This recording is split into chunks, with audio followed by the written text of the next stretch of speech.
किया करे दिल किसी से इतनी मोहब्बत, जो लोग बात नहीं करते वो प्यार क्या करेंगे। भूल जाई हो जान हमके हुआर के पानी हो, लोगवा कहेला पागल हम मरतानी हो।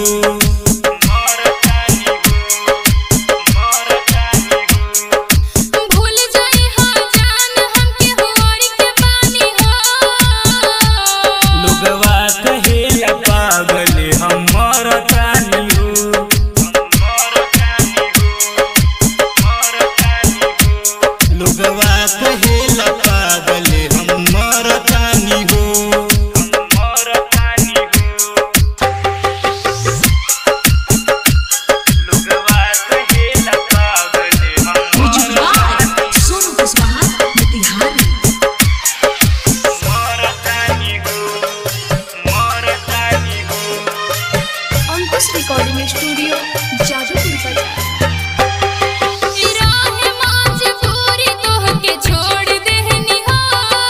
काहे जानना त हमसे तोड़ दिहलू हो,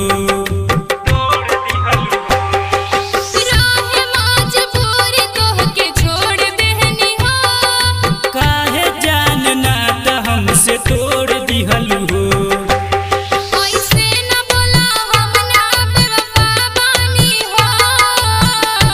लोगवा कहेला पागल हम मरतानी हो, लोगवा कहेला पागल हम मरतानी हो। लोगवा कहेला पागल सोनू कुशवाहा मोतिहारी। लोगवा कहेला पागल, लोगवा कहेला पागल।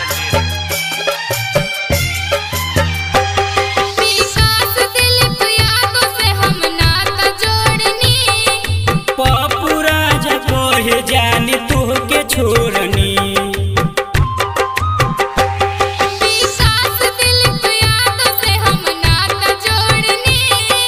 पप्पू राजा कहे जानी तोहके छोड़नी।